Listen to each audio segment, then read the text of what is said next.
Just in time for the holidays, let's play a spooky card game.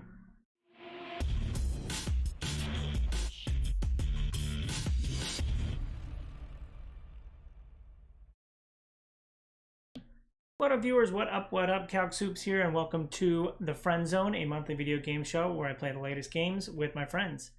Today, like I said, we kept the spooky times going. We played a spooky game for the month of November. We played Inscription, which reviewed very well. Yeah, we really wanted to see what it was all about. As always, we'll be discussing what we were expecting and how we would describe it. We'll talk about the initial gameplay, and this it will be spoilerific. So, we'll talk about the gameplay of the initial. Talk about like our feeling of horror and dread. We'll talk a little bit about the puzzles along with that, and then spoiler alert again. Like I said, you get into later acts. The gameplay changes dramatically, so we'll talk about how that kind of gameplay shift works. We'll talk about the narrative and how that was kind of kind of unfolded in front of us. We'll talk about the ending, perhaps some of the secrets. I didn't unlock too many secrets, but I think we'll talk about that. We'll talk about the ARG. We also have a little bit of, as always, we'll talk about like replayability, and then I'll specifically want to talk about kind of Devolver. I think they've got a little bit of the Midas touch in the industry right now, so I really want to talk about Devolver. But without any further ado, I'm going to take my hat off and jump in and start talking to the friends. Hello, Kevin. Hello, man. Just really Yep, coming at me at hard you, there. at you. Ah, Hello. hi. I'm Kevin, and I believe in the old data. Mm. And Patrick. Hey, hey there, sports fans. Patrick here to talk about Inscription. And we got Min. Hello, hello. This is Min. And last but not least, Steven. Hi, it's Steven. I'm going to drop off real fast as I switch out of my phone and into my computer's Discord. Hold on just a second. Okay, great. We're doing it live. Well, cool. We don't necessarily have to wait too long for that, but I'm really interested into kind of how this got onto people's radars and what people were kind of expecting when they initially joined in or got into the game. So we'd love to hear you guys' thoughts on that. Um, yeah, I mean, like a lot of things, I just started getting targeted ads for this because I own Ah, every roguelike slash card game slash roguelike card game in existence. sure. The Steam was immediately like, "Hey, you're playing this," and I was like, "Okay, Steam." And then I think Right. Min also in our group chat pretty early on was singing the praises, so that also encouraged me to go for it. Yeah, man, you were definitely the catalyst, I think, for this one.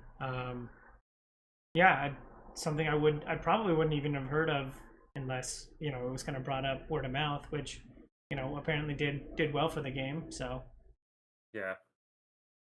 Yeah. I initially heard this one from I think Waypoint's podcast, the mm. Vice Gaming. Um yeah, I started it on Halloween.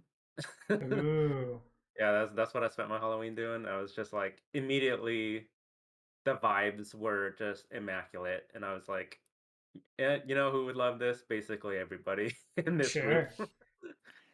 Yeah, like Kevin said, any roguelike and or card game and or roguelike card game, I think definitely gets targeted to all of us. So yeah.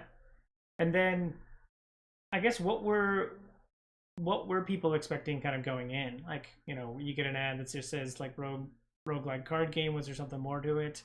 Something else that kind of caught your eye, or what made everybody kind of pick it up? The the thing that got me really excited was just like, oh, it's like a roguelike card game and there's escape room elements. And I was like, and Yeah. like Mm, the first thing you see in any of the trailers or the promotional material, or like you go to the Steam page and it's like, okay, there's a game and then you're also like in a room solving puzzles. And I was like, okay, this sounds like two things I really like. Uh, Yeah, I think Yeah. there's a little bit of like an untapped market of like we've done the escape room board games, we've done actual escape rooms, but like the escape room video game, I think is still like an untapped market.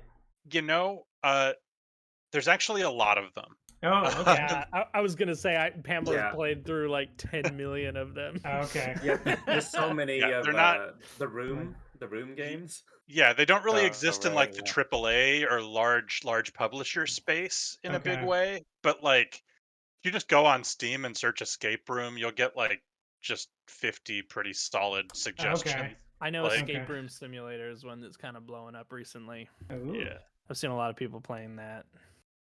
Yeah, and um like as far as the escape room elements are in this game, like as far as like Act 1 escape room elements, like the puzzles aren't hard like compared to or like Yeah.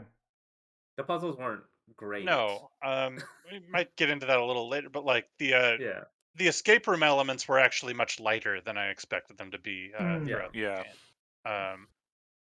Considering sort of what a big part of the marketing and the hype that was. Yeah, it actually wasn't as big of a factor in the overall gameplay as I Yeah, thought it that would be. my expectations going in were like horror, like a horror themed Slay the Spire, and so like that'll definitely kind of shade my expectations like as throughout, which was just like, oh, I was expecting a card game, with like a lot of really good horror elements, and definitely we'll talk about like the ambiance and stuff like that were really spot on.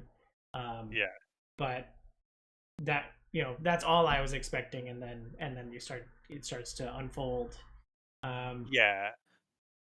yeah, I so mean, yeah, I knew there was going to be some chicanery in this too, because like you look at the developer's other work, like I think what is it, Unicorn Yeah. Island, I think is the other big one that he's done, mm, and it's they all have kind of a reputation for being really fourth wall, kind of transformative gameplay stuff. ah, So I Yeah. definitely The expected Doki some Doki weirdness. approach.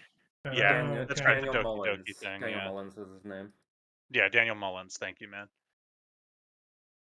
Yeah, I yeah, going in, all I knew was squirrels are OP, and mm. that's Yeah, something, something to that effect. And I was like, sure, roguelike deck builder, immaculate vibes. That's all they said on the podcast with so as to not spoil anything. Sure, I was like, all right, yeah, roguelike deck builder with immaculate vibes. I'm in. especially for the Halloween time frame. Like, yeah, it definitely Yeah. came out at the right time. yeah, for sure. So let's talk about Act 1, like the initial gameplay. Like, yeah, I just really enjoyed. Like I said, going in thinking Slay the Spire, like I definitely got all of those vibes and like the deck building aspect and all that kind of stuff. I really kind of enjoyed that aspect of it. So what were people's thoughts on like Act 1? Well, in true Patrick fashion, I only completed Act 1. Oh And shit! Sure. I'll explain that why later. But I really enjoyed it. I sat down to play it the first time, and then Mhm. I didn't get up for 6 hours. Like I Great. was super Yeah. engrossed in it. I really, I don't know. I have mixed feelings about the card game itself, but it was constantly changing, and I loved all the little things with like the cards, especially when they're like talking to you, because clearly Yeah. there's more Yeah, afoot than just Yes. a game. Um, and so like there was something that really got its hooks in me there, and I don't even know how to put my finger on it exactly, but it just Yeah. the flow was great, the loop was great, yeah, just the Mhm. moment to moment. Every time I felt like I was kind of sick of playing the card game, it was like pushing me, it was nudging me to go explore the room more and try to solve some of Yep. those puzzles. And so like that whole section to me is just very, very good, like peak game design. I don't know if it's like replay of value is very good, but Mm. like Potentially. I was sucked in as soon as I sat down. Yeah. yeah. I think a lot of it is like it's like you said, it's got a really excellent gameplay loop. It's it's fun. It does some clever things with that sort of Slay the Spire format, with and sort of like, oh, mashing cards together, and just the Yeah. way the tribes play off each other, and the extra element of the items you can accumulate, like Yeah. just a lot of really fresh ideas for that format. And then it's also like, I think what made it so compelling too is there's just this mystery to it all, like you're Yeah. trying to kind of, like, there's so many things happening around you and you don't really know, like, what the context for a lot of them are. So that was Yeah. one of the things that really compelled me forward, was like, what is going on? Yeah. Mm. Yeah, like the card game itself isn't supposed to be all too deep. Like it was never built to be a Slay the Spire infinite replayability deep card game, Sure. Right. because like the creator wants you to beat the game Hmm. as soon as possible, pretty much, to get to the next part. Yeah. And so like he really doesn't want you to get stuck in just act 1 and then you bouncing off and hoping like that's the whole game. Yeah, And so progressing like, through that part is definitely like the point. Yeah. yeah, if you have any sort of Magic the Gathering background, you should have beaten Act 1 like pretty easily. Like I broke Act 1 in like 3 runs, and then got the Mm. grizzly bears thrown at me in like my first run through the game. Yeah, I Like at the yeah, just 2 rows of flying grizzly bears, and I was just like, yeah, all right, yeah, the game's just gonna cheat in order to kill me here yeah. If you get because to, like, I think if you get to the second boss and beat him too, or like are about to beat him too early, he'll just be like, too soon, too soon, yeah. Oh and wow. send, like, fill his board with flying bears and murder you. Yeah, Wow. it's like, Pretty what the funny. fuck is this? There is a way to cheese through it and like still Sure. somehow win, but like, yeah, it's pretty obvious the game is pointing you to like certain directions. So like, if you're winning too fast, it'll nudge you towards losing, and if you're losing too much, it'll nudge you towards winning. Yeah. I mean, eventually you just accumulate so much stuff that you're just really powerful, and winning Right. becomes pretty easy Yeah. by the time that you've solved all the puzzles and gotten all the things. I'm wondering if that's because that I'm wondering if that shades my kind of opinion because like I got pretty far and like past the angler in like my first playthrough. It's like Hmm. and then I die and then I get like a really powerful card because the like recursive card elements is something I always want in like these roguelikes. Is like let me carry something forward. So I really like Progression. that. But Yeah. as soon as I lost, I like started getting in this, and I have this as like a note here of just like this death spiral of like not getting very far, and like just the cards were never working in my favor, and I like that's probably the worst side of like the roguelike card game is that you just like don't get very far, you're not making much progress, it feels like a grind, and I that was my experience. Oh, weird. I didn't experience that at all. Yeah, Maybe I just got lucky with my draws or something. yeah, Yeah, I think I did a lot of the escape room stuff like after my second run. Like once I figured out that it was kind of nudging me towards that, so I was doing all of everything I could in the room. Like sure, back to the escape room elements, like that that cabinet puzzle where you're supposed to like get the attacks to reach like a certain number. yeah. Yeah. Like you're supposed to deal 5 damage or something in like that one turn. Like I didn't understand that puzzle at all, and I just sort of just clicked through until it worked. you know, Oh, Yeah. wow. Okay. Yeah, so I like the didn't. I didn't. puzzles. A lot often, I didn't get that puzzle either. Uh, and so, yeah, Some of I them are think pretty twisty, but yeah. yeah, I mean, some of them. It's up. We can talk about the puzzles now. Like some of them were just like I was really concerned that like the only way I was supposed to do this because I just brute forced most of the puzzles, especially like the ones that were like number codes. It's like okay, if it's a 3-digit code and there's 10, like I can technically brute force this. There's only 1,000 combinations. Like so, I just sit there and I'm sitting here clicking my mouse for 10 minutes figuring My out. God. Yeah, Yeah, I Yeah, mean, dude. because like That's what that's some compelling gameplay you forced on yourself there, Casey. I mean, the game my sort of issue with those puzzles is the game essentially hands you the answers as you Yeah. play and fail. So it's like almost by playing the card game really well early on, you shoot yourself in the foot because you're not. Yeah. It wants you to lose over and over again because each time you do, it gives you clues to help solve those, and all the puzzles make Yep. more sense then. Interesting. So yeah, like because I drove myself mad with like the clock for a long time. I was Ah. like, what is this? What this cuckoo clock? What time is this supposed to be set to? I was looking all over the room for clues. I was finding numbers. I was finding clues that weren't there. Trying Yeah. to figure out this clock until finally it becomes like stupidly obvious what it's Yeah. Well, supposed then it basically just gives you like a time eventually. It's right, like, because like then it's like not a. It becomes not a puzzle. yeah. Interesting. Well, I think that's the interesting thing is like if you're really looking for like twisty puzzles to solve, they're kind of not there. Yeah. You kind of just have to play the game until it gives you the answer to the.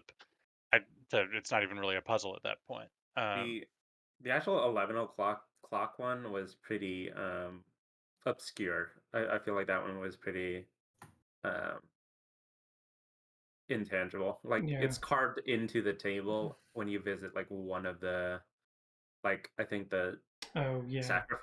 the sacrifice place, or like you pick one of the 3 cards, like one of the paths, and it's carved into the table when you're picking your card. The Oh. 11 o'clock one. I Yeah, don't. the What do 11 you mean? o'clock one with What's the that? ring. Man, I don't know if I I did must have that. just I think that is when I brute forced. I think I just set it to Yeah. when I was messing with the clock, I just set it to like be at the top of the hour and moved through all the hours just in case, and I hit that Yep. one. Yeah, that's what I Wait, did. for the clock? For the There's cuckoo Yeah. clock? two answers in the clock. Okay, so I only did the eyeball one. Oh yeah, Oh, there's yeah. the eyeball one, and then there's the ring that you get out of the top of the clock. Okay, I never got the ring. Oh, side mechanic. That's pretty cool. Ouroboros also counts as a ring. Oh, does it really? Oh. I didn't catch Yeah. that. That's funny. It's I pretty loved my cool. Ouroboros too. I just Also, didn't quite ringworm. get. Ringworm counts as a ring Oh wow. All right. for the auto boon. Yeah, for the The end. thing at the end. Yeah, the end of the first act.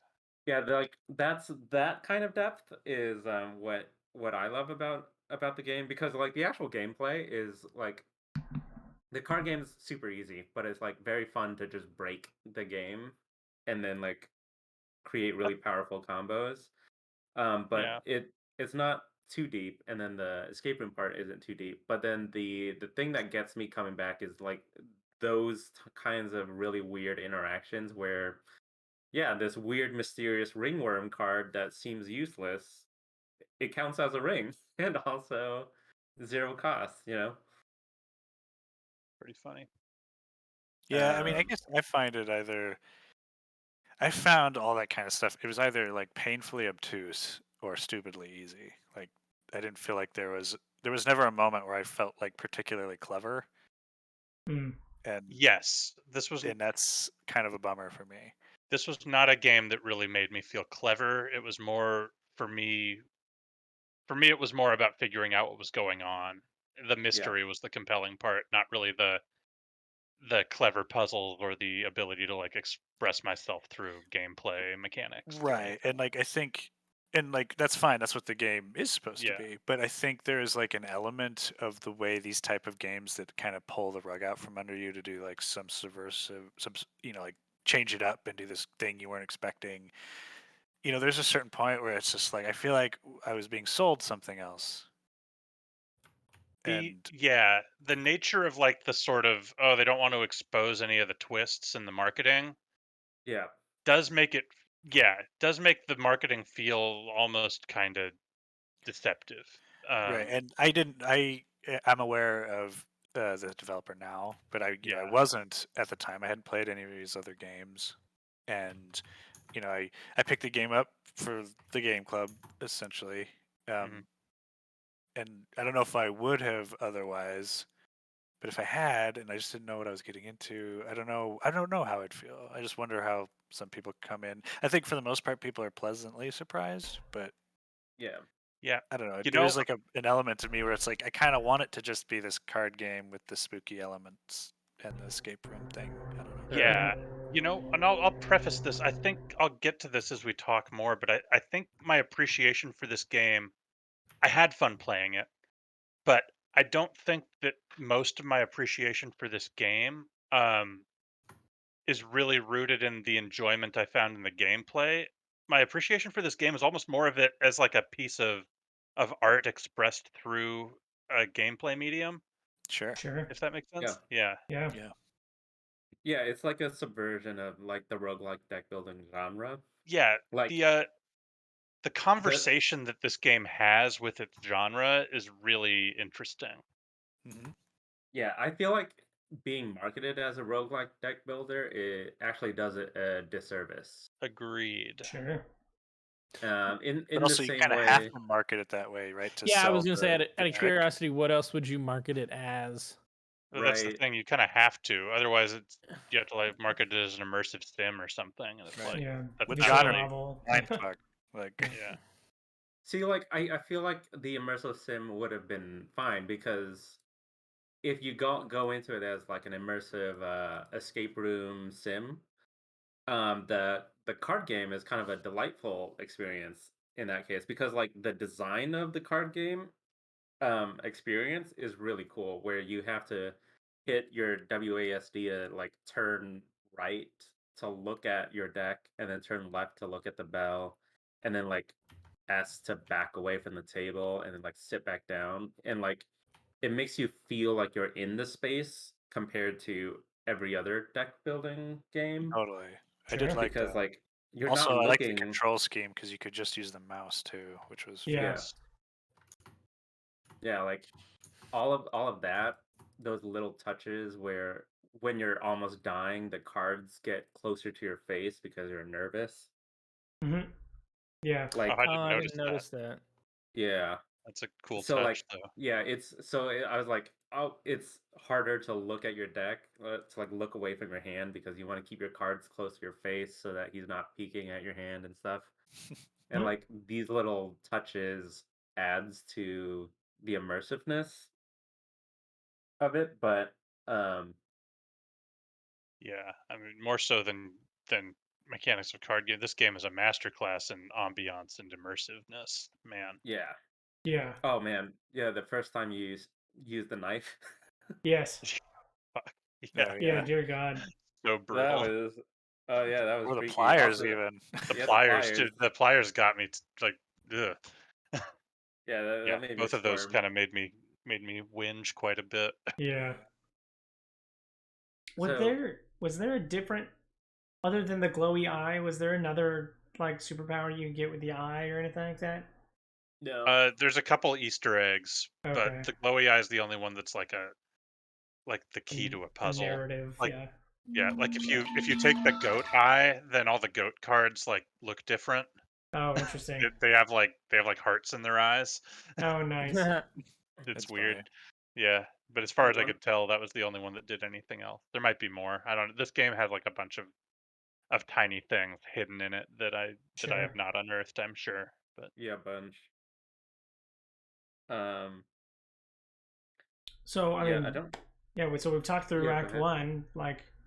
So, like we said, then the game kind of opens up and starts doing a bunch of different stuff where the gameplay evolves, and now you're in an yes. overworld and moving around and trying to like battle these fates. What do we think of Act 2, I guess? Also, Yes. it kind of feels weird. Like it was only until after like I beat the game that it was like, oh, it's got this act structure. Like there was nothing in the game telling me there was kind of this act Yeah, structure. Yeah. No, Yeah, So it's meant to surprise you. yeah. which is fun, but also like I guess for me, I bounced off because I suddenly when I was in this like 8-bit walk around the world and the game changed dramatically. I was like, oh, I don't want to play this because I what? think that Act 2 is the weakest of the three, at least for me. Huh. Sure. I don't know how everybody else felt. I mean, I totally disagree. I'm actually just talking about it. I went back. I'm playing Act 2 right now because I think it's my favorite. Oh, Oh, I I was really like the immediately bored. I wish that there was a whole game of going around and collecting these cards, and especially It's called because like Pokemon trading card game on Game Boy. yeah, it has those exact vibes, and I like the idea of like having a collection of cards to be able to go back to and be like, okay, this isn't working. How can I retry? How can I like experiment with this? And especially like bringing it from the sort of really they like established the gameplay in the first act with like the blood counters, and then it Yeah. opens up in the second act where like how do all these different systems interact? And Yeah. suddenly that rather than like because I for Act One for me it was I beat Act One really quickly, or at least I finished a run really quickly, like before I had solved any of the puzzles, because I just happened to like, that roguelike thing where you get a thing where all the squirrel cards come back to your hand when they die, which just meant that I could just vomit everything up onto the board Yeah. and kick his ass no matter what he threw at me. Yep. And then it was like, oh, okay. But then taking those elements and like expanding the game where like now you have to balance blood and bones and the gems. I really liked Act 2, how suddenly this card game went from like a sort of simple roguelike to like, oh, this is a fully formed concept. Yeah, I mean, I there were aspects of it that I really liked. I liked the idea that like, oh, I've only been playing a quarter of this full game, and Yeah. there's all these other mechanics. And I liked, I mean, I liked the feeling of like, going around and collecting cards and building up a collection and stuff is always something that I wish that we had more games that would do. I know I'll play Shadowverse someday, Patrick. Yes, if you like that game, Steven, I highly recommend Shadowverse Champions Battle. on Shadowverse. the All right, I'll check it out. Switch. Great. Ooh. But That's on Switch. Mhm. It's basically like it's Yu-Gi-Oh, but the game, like where you join a card playing club and you run around the world collecting cards and battling other people, and yeah, Oh, cool. it's fun. so I liked it, and like when I say that it's the weakest part, that's not to say I didn't enjoy it, and I only say weakest part as far as me and how I engaged with it. I think that it's just like, gosh, I enjoyed the ambiance of Act One so much Yes. that it was really jarring to have that pulled away and put into more of this. There was still some good art and ambiance in this, but I just didn't engage with it as well as the presentation of the first act I mean, that's why I from like had a narrative standpoint. that's why I had like this horror question mark. I mean, maybe there should have been a whole discussion about genre, which we could definitely have, which we apparently could definitely have like talked a long time about. But it's like, yeah, as soon as the ambiance was gone, like you lost half of what I thought the game was. Like I said, I came in thinking horror, Slay the Spire, and now all of a sudden I'm in an overworld and it's not horror anymore, and there's like this grander narrative trying to be told, and I was just like, oh, okay. And like, Well, yeah, yeah, I thought it was interesting because it's like there's a grand narrative that's, again, this is sort of that fourth wall element of the game. yeah, There's sort of three levels of narrative. There's the narrative of the game, and this only becomes really apparent in Act Two. There's a narrative of the game that's like a pre-written game that exists in the greater fiction of this yeah, and has scripted characters and encounters in it like a normal video game. yeah, And then there's the narrative of the characters in the game have become sort of self-conscious of the role they fill in that game. And then there's the extra narrative on top of that of the, meta story of the guy who found this Grand game and is playing mystery. it. yeah. So there's sort of three layers of narrative going on here, which is cool. It's definitely interesting. Yeah, like we said, with not even tricky, just like I think like Patrick said, a lot of people, if they came in for the card gaming, and while it's always there, like that's the underlying gameplay, is most of the things you interact with the world is the card game, but as soon as you like take it out of this horror scope, like it's just different, and so I think that there could be some friction there. Yeah. Totally. Yeah, And I definitely experienced some of that friction. I think the friction is intended. sure. And I think it is supposed to again sort of lend to your sense of alienation and unease, especially in that second act. Yeah. Um, and the mechanics are still there. It's pretty fun. Yeah. I was frustrated with how bad the wizard deck was because Oh. Yeah. Yeah. um, Yeah. I found out that very quickly that just building your own deck is going to be way less, way more frustrating than just you running the auto deck, because like the auto complete decks were actually really good. I mean, Oh. sure, and I mean, eventually, like I know, like I just started with the wizard deck, and it's like not good before you Mm. get some cards. I mean, eventually, I got cards. I found like God, there was this crazy infinite combo that I could Oh. do, which was with like bone generation, which was Yes, pretty I cool. did the Bone Generation Infinite too. So like, yeah, yeah. It Yeah. was Is it with the Ouroboros? Uh, no, no. no. It's like the Necromancer triggers. The Necromancer triggers death twice, and then one person can like summon a skeleton for one bone. So then you can create two bones out of each one bone, and then Yeah, you've got I an forget. infinite. I forget the Yeah, exact combo, but yeah, there's a way that you can like sacrifice creatures to generate more bones when they die than it takes to cast, but to generate them, and then you can just yeah, generate infinite bones.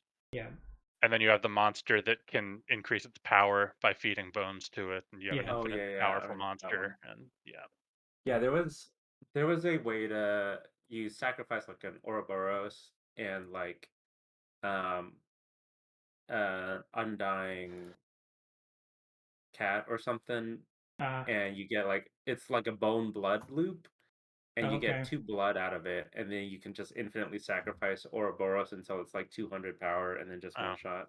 Oh, that's nice. pretty cool. Oh yeah, I never did anything like that. So do we? Speaking of like the narrative, so we start Act Two and we pick like which of the different fates we want to take. I forget what the name actually was for it, but like Scribes. Scribes, I believe. scribes. Yeah. Yeah, like. But does that choice matter? It No. only changes dialogue. Okay. Yeah. They'll have a few extra lines of like, "Oh, so you've chosen to replace me," or "Oh, you're replacing that guy. Why'd you choose that?" Yeah. Yeah. But then at the end, it doesn't matter. Yeah, because then Uh, you just get straight to the Yeah. to Act 3. Act Although Three. Yeah. seeing the 8-bit like Leshy's cabin though, That was Mm, cool. Going yes. that back was there pretty and seeing all cool. the characters and seeing like that space.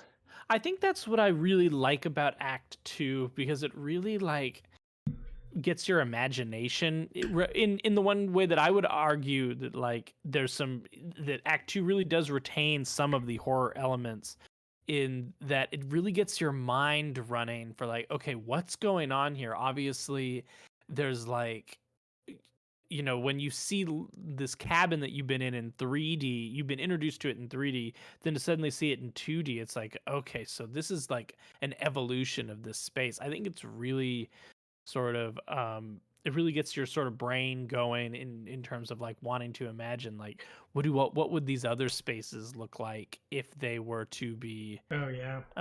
if they were to Yes, be which developed. yes, absolutely. And And it that's it, it kind of got me excited to progress through it in hopes that I would get to see that maybe. Yeah. Uh, Mm. Which brings us yeah. to Act 3. Yeah, which brings us to Act 3. Before we leave Act 2, did anybody else encounter the Bone Lord below the crypt? I think so. Yeah. Yeah, Okay, yeah. the guy I don't think I fought him. you don't fight him. You make a pact with him.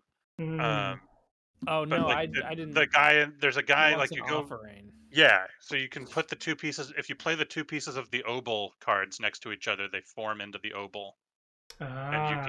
can give him the obol, and you go down into the old data. Ah. Okay. Oh. And you encounter this like entity down there that's like I think he's just called the Bone Lord, Interesting. and he like you can make a pact with him, and if you make a pact with him, he gives you like a bunch of special cards, and he, like gives you a Okay. special thing that gives you free bones at the beginning of every match and stuff.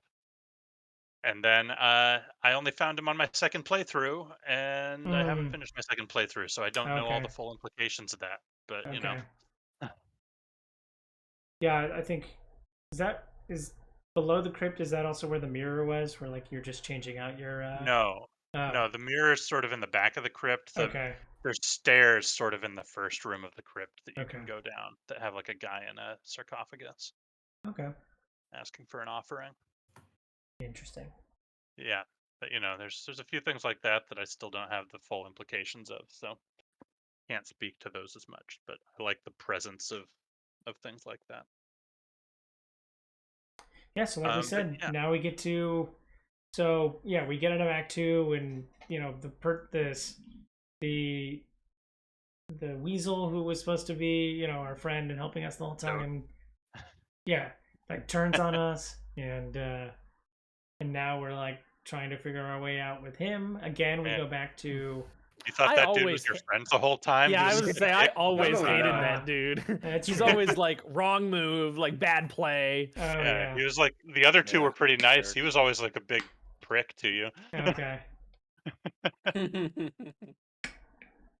So then But he's anyway, So now So he's trying to. tell me what Act 3 is, because I haven't seen it. okay, You're so back in another Convince me to 3D. go through Act 2.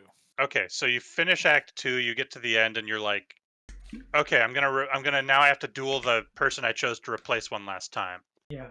But at the end, P3 is his I call him name. Poe. I just call him The Poe. entity that was in the Stoat card is like the Okay. robot, Got it. and he hacks the game and is like, "Oh, you're not gonna fight them. You're fighting me. Oh, I won. Ah, now I'm in control of the game." And he takes over the game, and then you wake up in another escape room style thing, but it's in his warehouse. The implication being that like these four entities are like taking turns basically besting the other ones, and the other three Right. have to gang up on the one. Sort of Yeah. never-ending battle of the gods in this game world. Yeah. thing. So then like you walk through like his warehouse thing when you play him in Act 2, and then you wake up and you're in that like a sort of like Leshy's cabin style like escape room Yeah. in his like robot factory. Um which is Which pretty is cool. which is kind of fun again. Like you went through the space this time in 8-bit, and then you see it like in 3D where you're like, oh, okay, yeah, this is this room. This Yes. is this room. Yes, I really enjoyed that. And yes. Yeah, I Man, agree to have I sort kind of of how wish those. it had just. I don't know. I kind of wish like it had just gone right to Act 3 then, because then I would have been like, oh great, let's go. Like, let's continue. Yeah. Like Yeah. at the end when you were given at the end of Act 2 when you were given the choice of sticking with the one that you were gonna replace or replacing a different scribe, Mhm. I definitely switched to Poe from the Necromancer lady. Mm. Uh-huh. And so like when now we're in the 3D Poe world, like I was like, holy shit, are there actually 3D environments for all four of them? And like it Ooh. changes I depending on know. who you pick on Act 2. And then so Heartbreak. like I I got really super wanted hyped. I really wanted to do all four. I got super hyped. Like I wanted to do the wizard and the necromancer too. Yeah. Yeah. Get like a taste of that at the end. But man, I would have. That's like when I was still in Act 2 and Pamela was ahead of me, I could see her over my shoulder in the 3D computer world, and I was like, "Oh." I was like, "I hope they do some DLC or something where we get to see the other worlds." Mm. This was before I knew the the ending of this one. Yeah. But Is the art style different in Act 3 than yes. Act 1? It looks. Yeah. I mean, the 3D renderings and stuff like it looks pretty similar, but it's got a very different aesthetic to it. Yeah, it's more digital overlays than the pixelated like crunchy Yeah. blacks. Right. Okay. Yeah. So it's more techy. Yeah. But like the whole because Act 2 is a pared down version of the mechanic because you don't get your Well. squirrel draw deck, Well. Okay. right? You say pared down, but I disagreed on that. And that's sort of where like so that each of the three acts are different games. Yeah. And I think they have a really interesting conversation with each other because Act Yeah. One is very much sort of it's a Yu-Gi it's a Slay the Spire style, but really the mechanic that it uses for resources, and I think that's sort of what was the most interesting to me was like each of the four scribes has different resources that are evocative of different prominent game styles in this Yes. space. So Leshy, which you start in Act 1, is sacrifices. That's how Yu-Gi-Oh operates, Uh, which is sacrificing smaller creatures to cast bigger creatures and that kind of thing. Um, and then, like the wizard is very much like it's mana. It's mana from Magic the Gathering, but worse because it takes up your board space, which is why the wizard is so bad. Yep. But I saw what was trying to go there, and then Poe or P3. I was calling him P3. It's probably Poe now that I hear Min say it. But like his is very much like Legends of Runeterra or Hearthstone or a lot of these like mhm. popular digital card games right now, where they have just a mana count that ticks up every turn, Yeah. and then you have and it's like just linear resource progression. Oh yeah, it is a Um, Runeterra system. I see it now. yeah, it's just like Runeterra or Hearthstone. That's how Shadowverse works as well. Yeah, it's Hmm. so I thought it was really interesting, sort of these different approaches to this style of like collectible card game sort of thing, and how Yeah. they talk to each other. Also, the characters that they chose to represent them were very interesting. I just like the cold robot is the one that's like, this is a linear system. It's used mostly in digital games. It's Yeah. thought that was very interesting. Like the wizard is very much sort of like an old school wise character. He's been around forever. He uses the Magic the Gathering system. Hmm. Um, so yeah, I thought it was really interesting, sort of, and I guess let me walk back. That's part of what makes Act Two so interesting is watching those three systems sort of mixed together, and you sort of have them existing independently of each other, and they can play with each other sort of in the same space, which is interesting. I was gonna say, But did what anybody happens? make a hybrid deck in Act Two, or do they pick one and kind of stick with that mechanic? No, I Hybrid. I Yeah. did a hybrid. Yeah, Interesting. you kind It's the of better don't. way to do it. Yeah, you kind of don't want to do a Yeah, you kind of don't want to like focus on one of them. I tried to build some decks that were like focusing on one of them, and they just didn't play as well. You kind of want it. The Act Two really thrives on the chaos of just Interesting. like, I oh well, yeah, hard disagree on the chaos. There are specific cards in each one that are designed to enable the cards in the other Uh, ones. Like there's crossover between them. These are all sort of. these are all Yeah, specific there's design definitely decisions. ones. This isn't Yeah, there's definitely chaos. ones that. Well, but I just did a random deck, and I found that those were usually the best ones, where it You was use just the like, autofill deck, right? Yeah. Yeah. yeah, yeah. Yeah. So just That's like when I like really tried to think about like which cards are gonna pair well with the other ones, I found that that didn't work as well as just going like, autofill, I and mean, then usually those were more successful for me when it I mean, just was like, autofill isn't chaos though. It's an algorithm that builds your deck for you yeah, that but is designed to make I don't know like how as how I don't necessarily think that it was like really that sophisticated of an algorithm in terms of like, no, but it wasn't giving me like, oh, I no, see but what kind of deck you're trying to build. I'll fill no, in but the it was rest of it. clearly tested to give you playable decks because he wants people to yeah. get through this and be able to play mm, if they don't want to engage with the deck building. Yeah. Because it never gave you like a totally unbalanced deck where like here's just all of the high cost cards and you're not gonna be able to play anything. Like get fucked. Like it never does that when you hit autofill. Like all of the decks Yeah, I also from found though that it didn't give me like really good. I'm sure if I like really like got into Yeah, it, I'm sure I could have built something yeah, that of was course you, like, yeah, of course you had. But my point is that that whole act is designed for people to be able to beat it using that autofill function. yeah.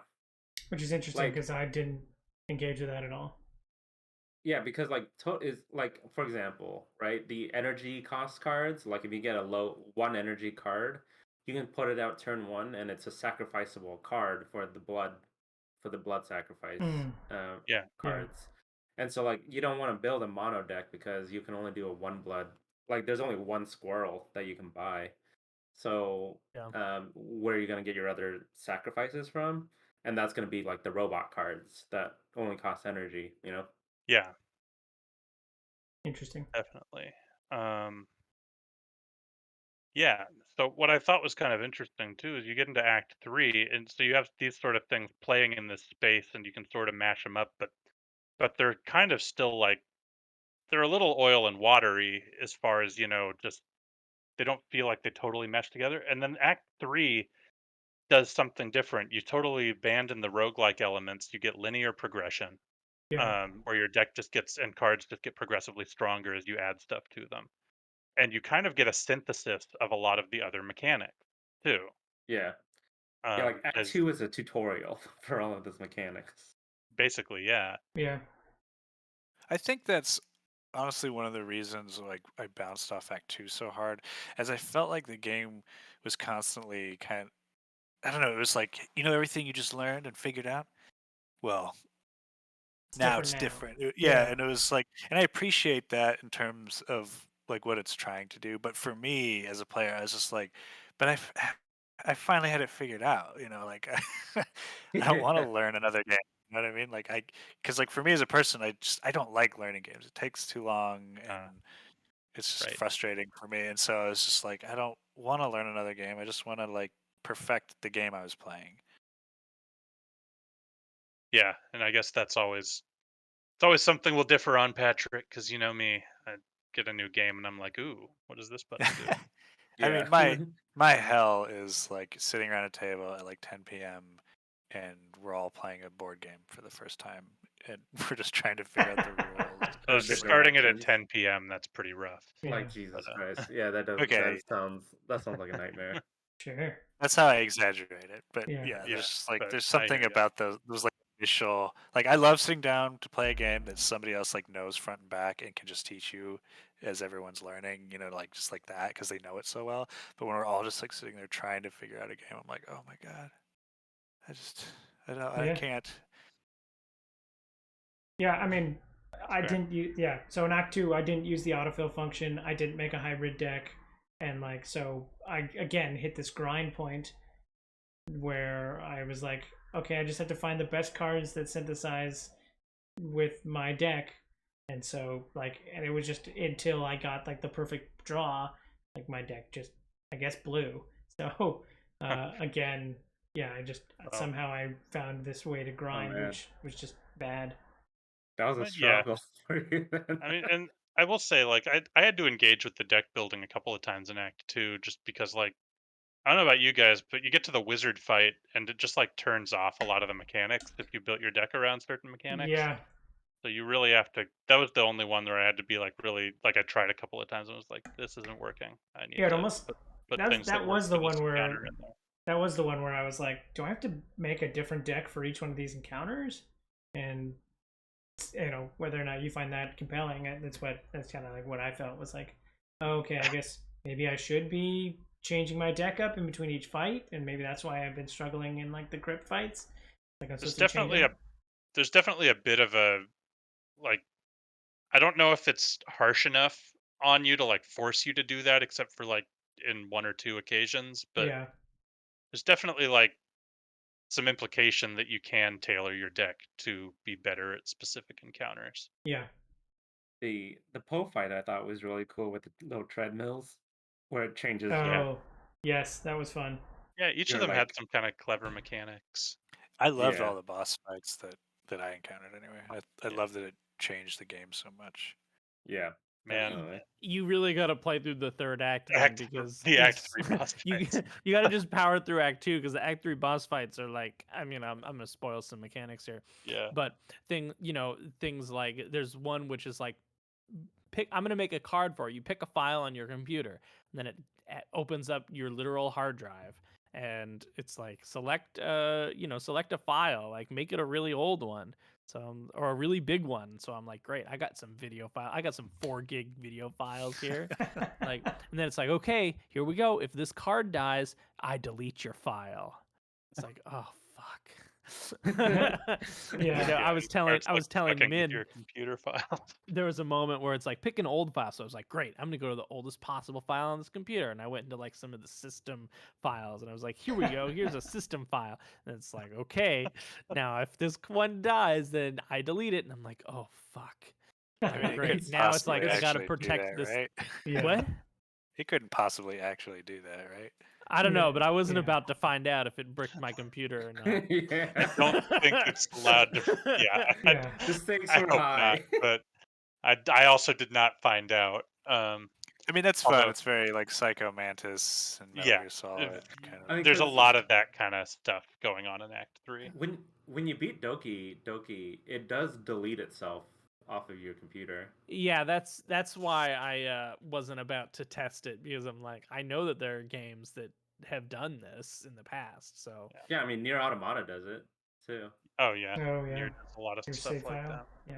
Yeah. Yeah.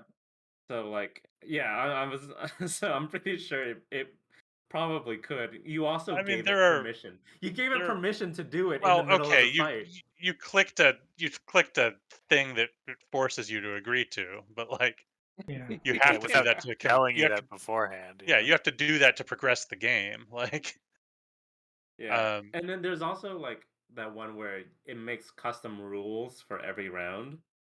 Oh yes.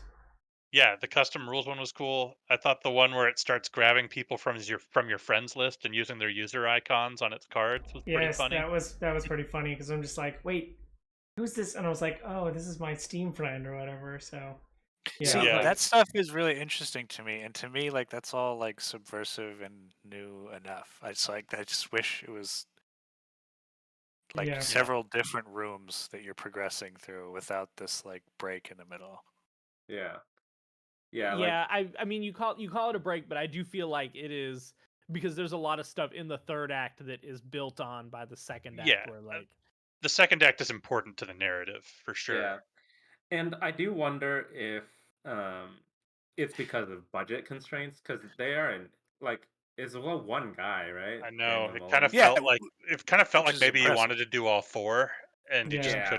couldn't I quite mean, do Because going- it. he had the half developed assets like in the finale Yeah, of like the other two, and then you look so at like the credits and there's so many credits for like all these models that are like pulled off of like free sites that he had to credit for Yeah. and yeah, you definitely get the vibe that it's like okay, he just used a bunch of assets here that he needed to. yeah, because yeah. When So you're a he single could've- developer, You do what you got to do. yeah. yeah, and so Well, like and I the underst- 8-bit Act 2 is like I know it's like maybe it's a budget saving thing, so he can't build a full 3D RPG for like all Well, four. no, I think it was partly because it's supposed to be like an old NES game, Like Yeah. it's Yeah, I mean, clearly it's a hard disk, like yeah. it's a floppy disk game, right? Like, Right. Yeah, it's a floppy disk game. Yeah, like again, I get why it is and why he chose to do that, but like, it's not like he couldn't have told a similar story without doing that. Like, he still could have Mm. told a story that was similar in nature without changing. Yeah, I guess way I the just game is. I don't know. I mean, I guess I just didn't. I didn't like. I think I found Act 2 to be the weakest part, but I didn't disenjoy it enough to wish it out of existence. And I thought it was still fun and worthwhile, especially from like a mechanical perspective, and for the foundation of Act 3. yeah, yeah. I think that's where I land on it. Well, I'll start off with Act 3, like, my opinion of Act 3, while it had a couple of good, like, fun boss fights, like, most of the thing was just, like, I just kind of wanted to get it over with. Just because, like, okay, now I've played one game, I've now played another game, and now I'm, like, back to the first a little bit, but it's different. I didn't like the linear progression, especially when I'm, like, trying to, like, ramp up, like, I didn't understand the mechanic of like putting a battery down and getting more because it just seemed a little wibbly wobbly sometimes, or I just wasn't understanding it. So like, and the like moving around the like post-apocalyptic world or whatever just wasn't interesting to me. I didn't like the map movement very much. That felt Yeah. pretty clunky. Yeah, But it was way different from the rest. it was also Yeah. it was kind of slow to move from one area to another. But Yeah. Also difficult to tell where you were. Yeah. Oh my yes, god, yes. no overworld map was like, oh my god. You sort of had to, and that's why I sort of say you gotta have played the second act, because in order to really do the map for the third, it's like you have to remember, like, okay, where are all the areas in the second? Yeah, Like, that's is there yeah. anything that I Wait, missed? That's the only no. thing you get through is you like realize that it's the same map that you were just in Act There 2. there wasn't an overworld map. Was there really? Oh, that's Yeah. right. You had But to use the warp points to see it, I think, right? Yeah. Yeah. But it That's wasn't right. detailed. But Because yeah, I you couldn't like definitely I definitely did not realize it was the same map as the Act 2 map until Steven just mentioned it. oh really? Oh, As wow. soon as I like started to go up and to the right and found all of Leshy's shit, I was like, oh okay, this is the same map. Yeah, I Ah. did not I could not tell what was happening. Interesting. Yeah, but like we said, the act 3 bosses were pretty fun. Yeah. Again, the like the escape room puzzles felt weird in the act 3. Like I couldn't even understand like one of them. Like eventually again I just like brute forced I don't think I actually did brute force. I think I had a couple indicators for how to get to like the painting or whatever, or the green. Oh Yeah. yeah, I mean you just find the symbols, like one's in the clock, Yeah. one's you spin around the light. I was really frustrated by the Act 3 puzzles because I would solve them, and then later on I would get the clues for them and be like, okay, is Yes. this a clue for a new puzzle? And be like, no, it's for a puzzle I've already done. That happened to me a couple of times too. And that was Yeah. a little frustrating. Like, either make the puzzle hard enough that you can't do it with the clue, or It was I make mean it it was sort of it was sort of the same problem Patrick was talking about in Act 1. But even more extreme where it's like the game does just give you the answer, but the puzzles aren't obtuse enough to where you couldn't solve them before the game just gave you the answer. Yeah. yeah. Man. Um but that said, the ambiance and the sort of how's this all gonna end of it all kind of kept me going through that for sure. Yeah. Yeah, that was the main driver for me. It was just like, okay, how are we Were you gonna guys wrap this up? were you satisfied with the narrative as a whole? Yes. Yeah. Yes. Yes, although uh, again, like I said, I started the second playthrough that I'm still in act. Well, I just got to Act 3 in it. Um, because I feel like a lot of there's a lot of breadcrumbs that I missed that I kind of wanted to find. That was something that like I didn't find the bread, or at least like again, it was either too obtuse for me to find, or so like I could feel that there were breadcrumbs that I was skipping over, but I just kind of like wanted to see how this all kind of wraps up.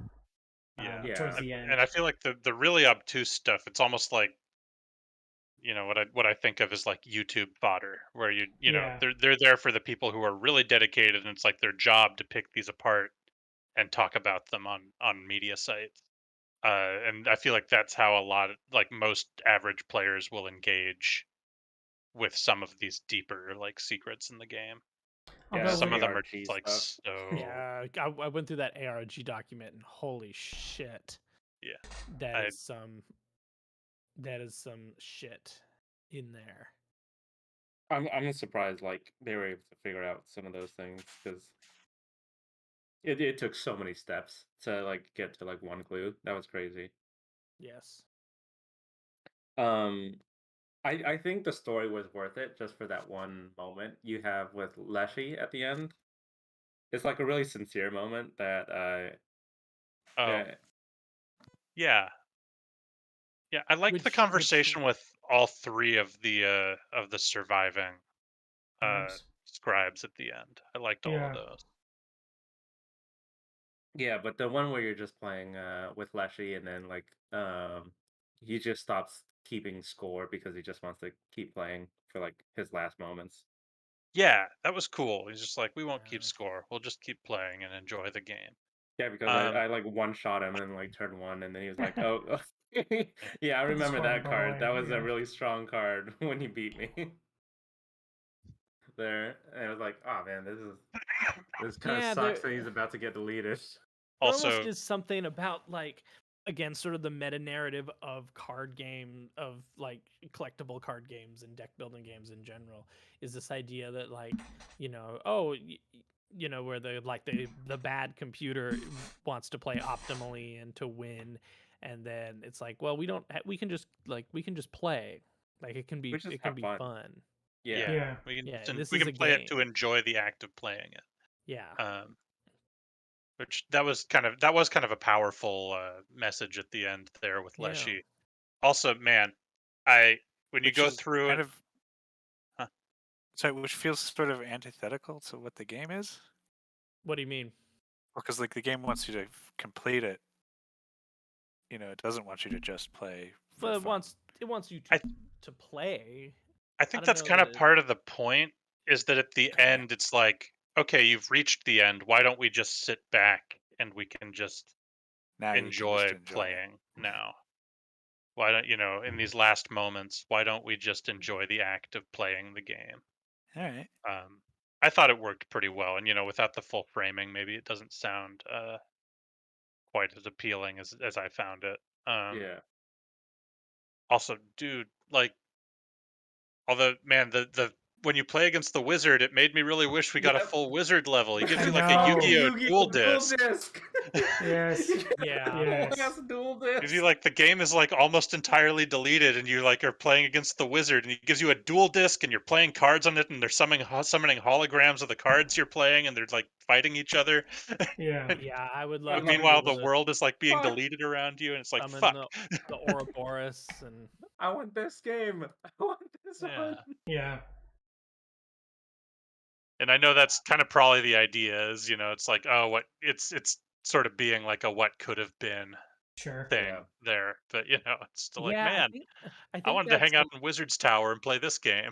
I think that's sort of what made the end so bittersweet is like especially going to like the skeleton world and Yeah. Yeah. where like as stuff is like the game is literally being deleted around you, and you're kind of like it's sort of like this like, oh, what could have been had I more time. I would have loved to Yeah. explore all of these worlds and to meet Yeah. all of these characters and get to know them more, and what kind of boss battle does I think we got to do like what one boss battle with the With the Necromancer, yeah, yeah. with the necromancer, where it's like, oh, I would have loved to have seen, again, like where I was talking to Pamela, it's like, oh, I hope they do some DLC or something for this, but it's like they probably won't because Mm, Yeah, I think the game's finished. it's Yeah.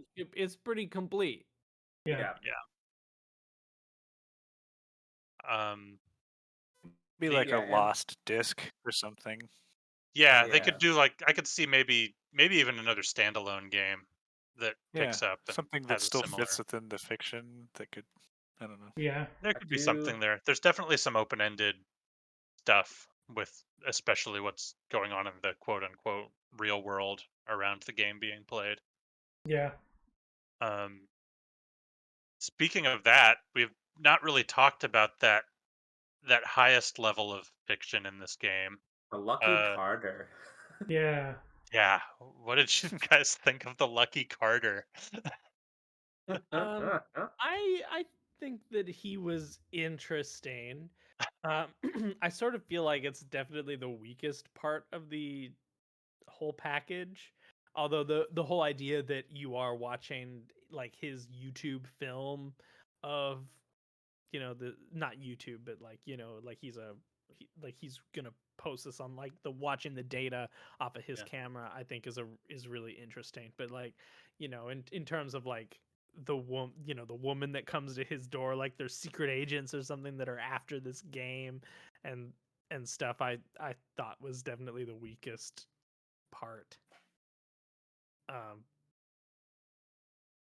There's the unavoidable cheese factor of Yeah, FMV. I liked Yeah. how cheesy it was, I guess. Yeah. I was enjoying, like, the guy was like a parody of freaking magic YouTubers in a way Yes. that I thought Yeah, was really funny.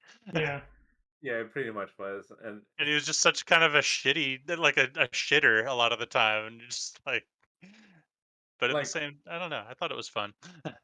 yeah, like I was like, just off of the first video, and he was just like, well, first off, you just know off the top of your head how close these lat long coordinates are to your house. Yeah. I know, right? Oh Yeah. yeah, it was very. I mean, it was very like creepy pasta kind of stuff. But I feel like it was trying to be that, so I kind Yeah. of Yeah, appreciated it for what it was. it was so cheesy, and I loved it. It was fine. It reminded me of her story, I those little yeah, clips. I guess I enjoyed them as sort of a break in the gameplay. I wasn't ever like, oh, I have to go through all of these. I was like, okay, let's see what happens with this weirdo again. It was It Yeah, just was a like nice break. Yeah. Yeah, it I was kind like of like that. your act separator, your intermission. Yeah, yeah, and I thought I really liked how that functioned, personally. Mm. I did hate his voice just whispering into my ear.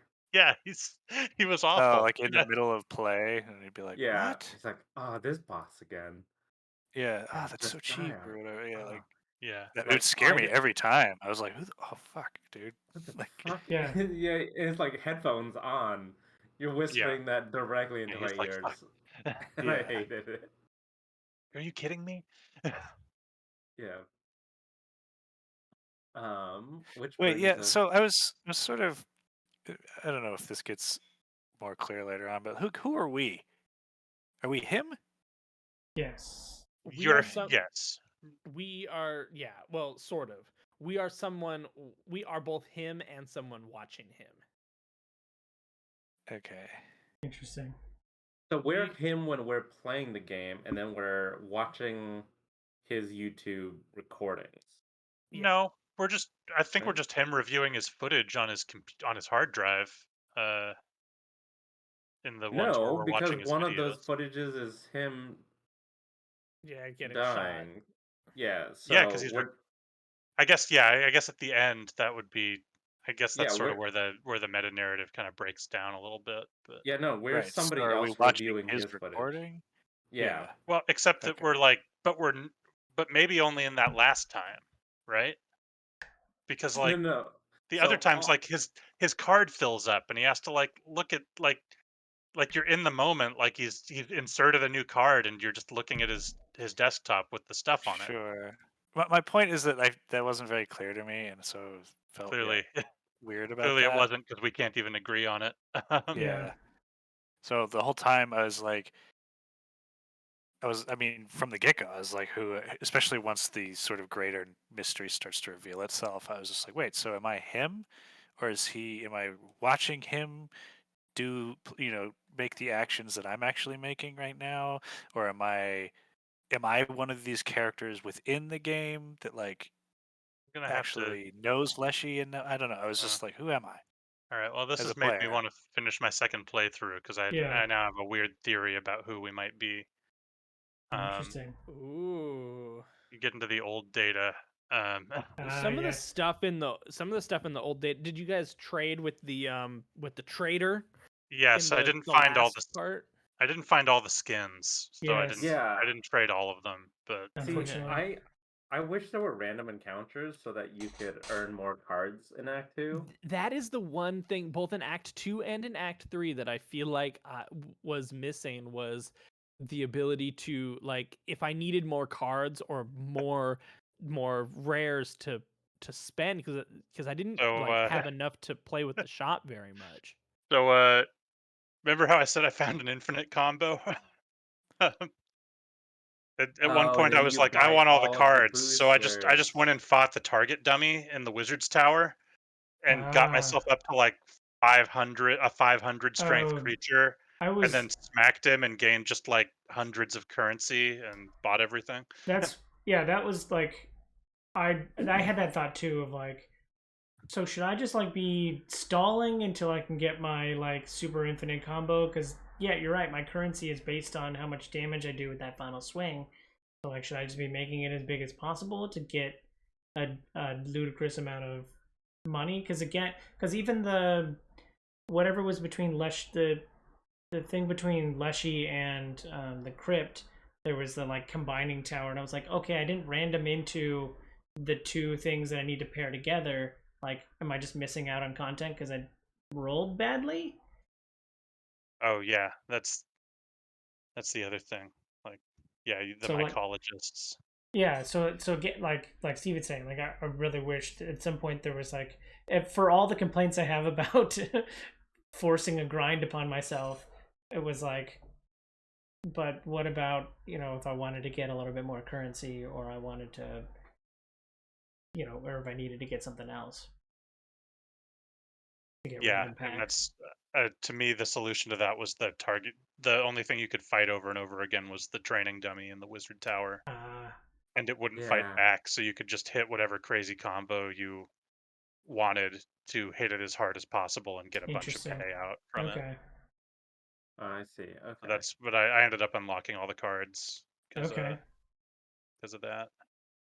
Huh. That's the way. Yeah, because I ran into the the mycologist, and I was like, well, I couldn't find the rest of those cards that you needed, so Yeah, see, and I need to finish this playthrough because like the Bone Lord gives you a key, and then if you do all the mycologist challenge, they give you a key, and they can Hmm. be used in the third act to open doors. Yeah. And I haven't gotten to the doors yet, so Okay. Yeah, check that out. that was kind of the what I was like, because when I googled how to get through Act 3, because I got pretty frustrated, the results was like, yeah, and don't forget about all the Bone Lord stuff you've been doing along the way, and I was like, okay, like I like, even in the FMV stuff, like there's the one that's just like a 1 second video that's just like flashes up a 27-digit code, and I was like, okay, this is gonna be important later, so I take a picture of it on my phone, but like again, but there wasn't any there wasn't any payout Yeah, for that setup, and I'm like, okay, well, I missed I something still don't apparently. know what that code is. I don't know if Yeah. it's like a deeper puzzle or it's part of an ARG or what. Yeah. The one where it's like written on a piece of paper. Yeah. Yeah, Yeah, the that's part of napkin the thing. ARG, I believe. Okay, that was Okay. kind of what I suspected. The That's why ARG was like stuff was getting mailed to people, whoa. which was Oh pretty wow. wild. Like people were literally getting mailed floppy disks. yeah, there were Oh, 3 floppy disks, physical floppy disks that were mailed out. I guess to like the first 3 people or something. Yeah, Interesting. and then combined together, the 3 floppy disks had an encoded message that they ran through the decryptor that's built into the game. Like, when you first boot up the game, you can like not F12, but like there's like a button you can hit to bring up the command prompt Oh with wow. God. on the Lucky Carter's computer, and then you can like run decryptors through oh that. Jesus. Good. Yeah, see, Man, that's so. just want to play a card game, man. Yeah. Dude, I've been looking up Shadowverse while we've been talking. I'll probably buy it. It looks It's really well done, actually. it looks Yeah, I fun. still want to I was pick it up, but surprised. I'm end walking for a while. But maybe after I'm done end walking, I can. It's Yeah. it's a good Christmas break game or something. Actually, yeah, that'd be a good one to play like while I'm visiting my mom on my Yeah, if way. you're traveling or whatever. Yeah, that'd be a good one. So obviously the game has a little bit of replayability if you want to go back and like find those breadcrumbs, but like To a point. inherently, or do like I someone who has replayed most of the game, I honestly can't recommend it. hmm, Yeah, Uh, even like I was just playing a little bit of Act 2. That I wish that like it again opened up to like with random battles or something where you could just like play the game in Act 2, because I really like the card game. I really like playing it. It's really satisfying when you especially like in Act 1, like playing that game is really satisfying. I really yeah. enjoy it.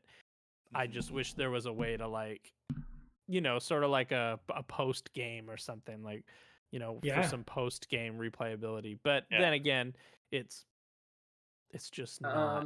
if It's I just think you not that's that part kind of of like, game. yeah, like if part you of me hit wants escape, that in. Sorry, go ahead, man. if you hit escape, there's an act selection, Steven. Yeah, Yeah. That I just did that. I was just playing Act 2. Oh, okay. I just mean I wish that there was like, you know, um there was an end game or something that yeah. Yeah. I think that like the An endless roguelike mode. play, the those of us that have Slay the Spire brain, like part of us, I want to just be able to like pop in and play a game like this that I enjoy and play random permutations of it forever if I want to, and that's really not what this game is trying to do. But Yeah. I definitely, yeah, and I mean, I guess the point is like if I really want that, I'll find another game that is doing Sure. that instead of what this game is. I just Find the feel like games that this that's game is what doing it better. presents itself as, and that's where it gets Yeah. very conflicting for me. Because like I want that too. I want spooky Slay the Spire with Yes. escape There room was. elements between rounds. Like I Yeah. want that as a game. Like Yeah. that's the whole I'm game. I'm with And you. I enjoyed this for what it was, and I was a bit disappointed when I found out that's. yeah, Yeah. and there's a certain point for me where like subverting a genre so much almost comes across as like I don't have to make a good version of this type of game as long as I subvert it enough. Like almost Yeah. I mean, I would argue that this is a good version of those games. It's just been made with a different set of objectives uh, to its ultimate objectives to its gameplay than replayability. right, but like that's kind of what. Well, I guess I don't know. This is the part where I'm old fashioned because like to me I'm like that's what a card game is. Yeah. But I mean, it's along the same lines as Doki Doki Literature Club because you can't market that game as just a normal Visual dating novel. sim. Yeah, visual novel either Also, I Yeah, because but the haven't played it, reason so like no I spoilers for me. played Doki Doki, yeah, we're not gonna spoil it. Thank you. It's subversive. yeah, That's all I'll say about it. But the reason I played Doki Doki is because I don't like visual novels. You know what I mean? So it was like, oh, okay, it's the visual novel for people that don't necessarily like play these games all the time because well, it's doing a thing, you know. And to me, I guess it's like I was like, oh, well, this game's like fun enough. You don't need to do the thing. Just be the game. That's just, like that's personal one, not like that this yeah, developer made any sort of misstep. I think what was made and is presented here is really exceptional. It's so don't Yeah. confuse like what I want with what I think it should be. yeah.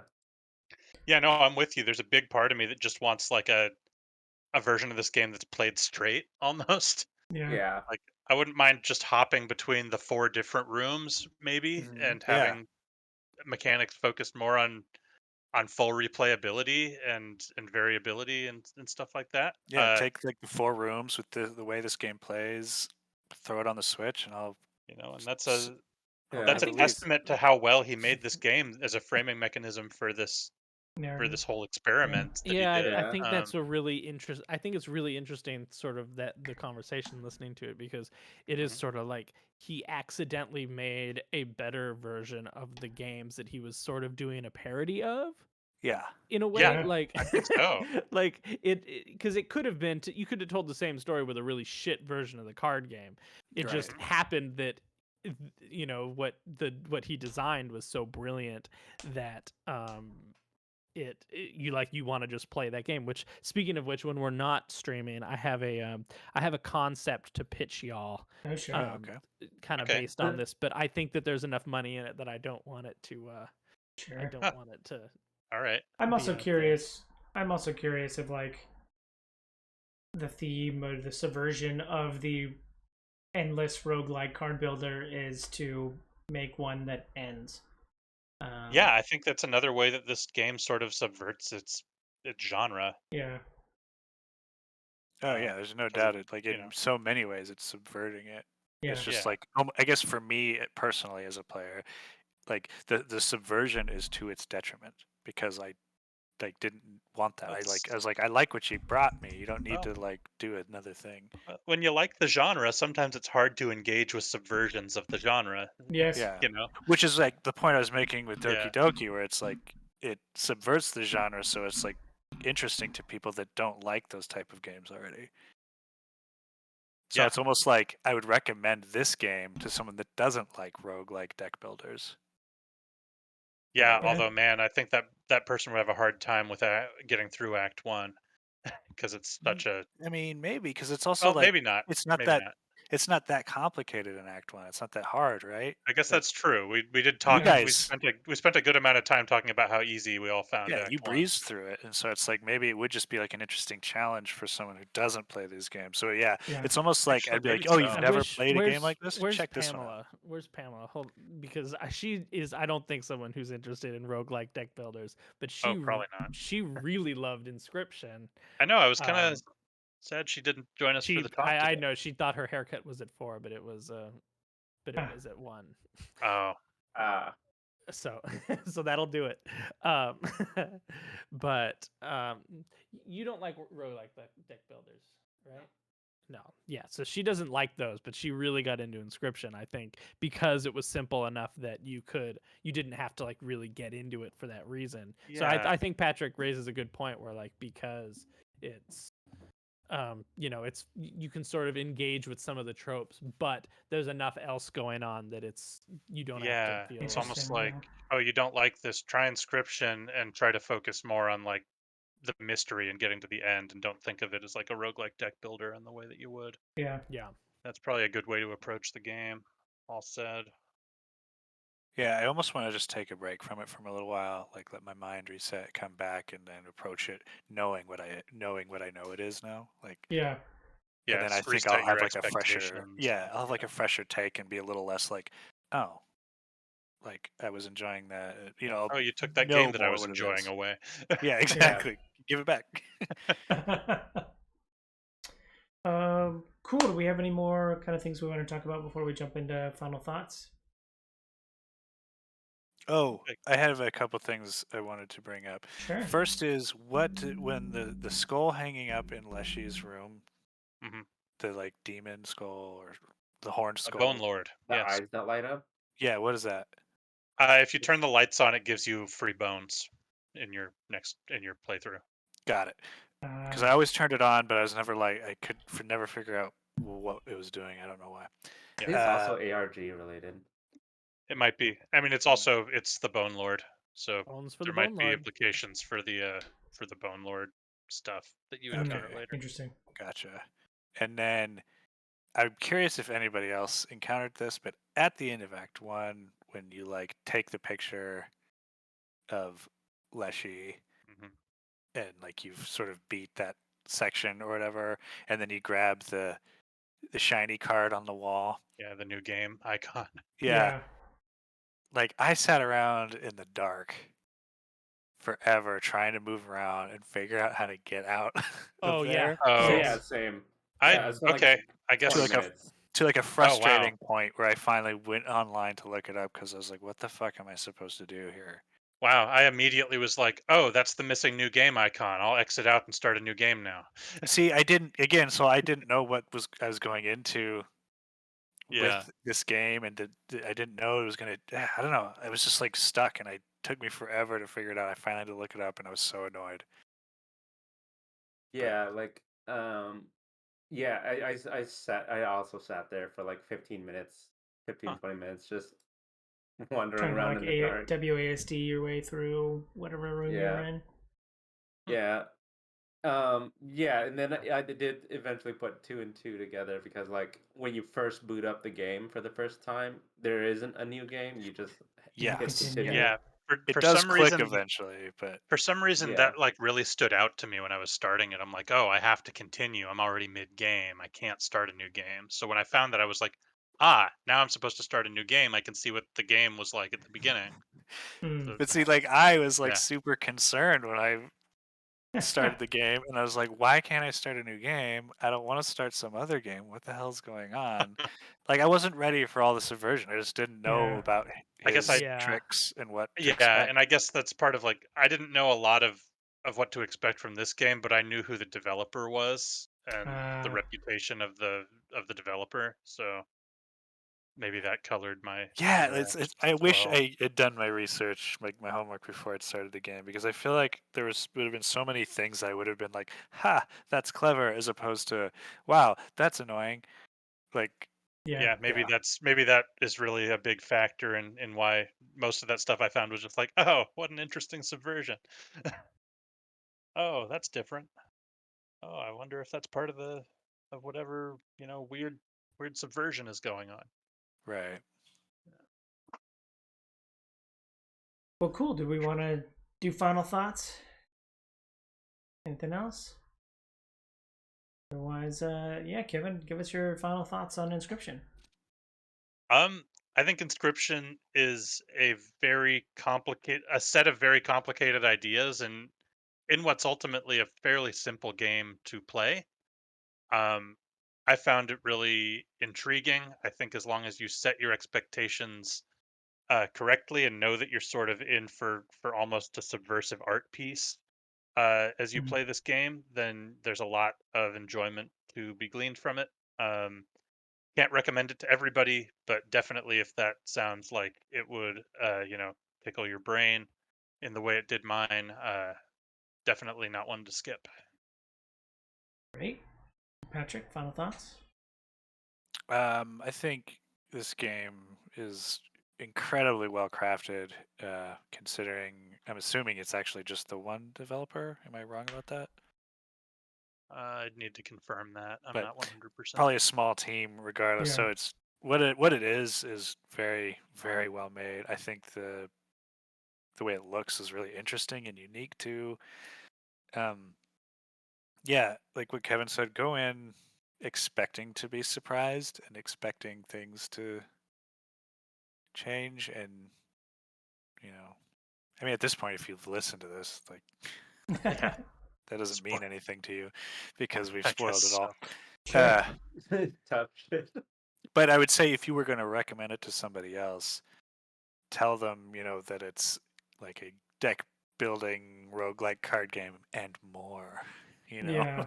Yeah. Somehow Plus, give them a nudge just so they don't think that their game's broken or that, I don't know. Yeah, or there's that, things afoot. yeah. Cool, man. What are your final thoughts? Um, I immaculate vibes, loved it. I do think c- calling it a deck building roguelike does it a disservice, but in not the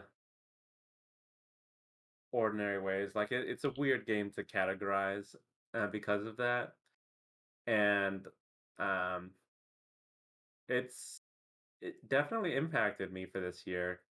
So one of my favorite indie games to come out in a bit since like Outer Wilds, along those lines.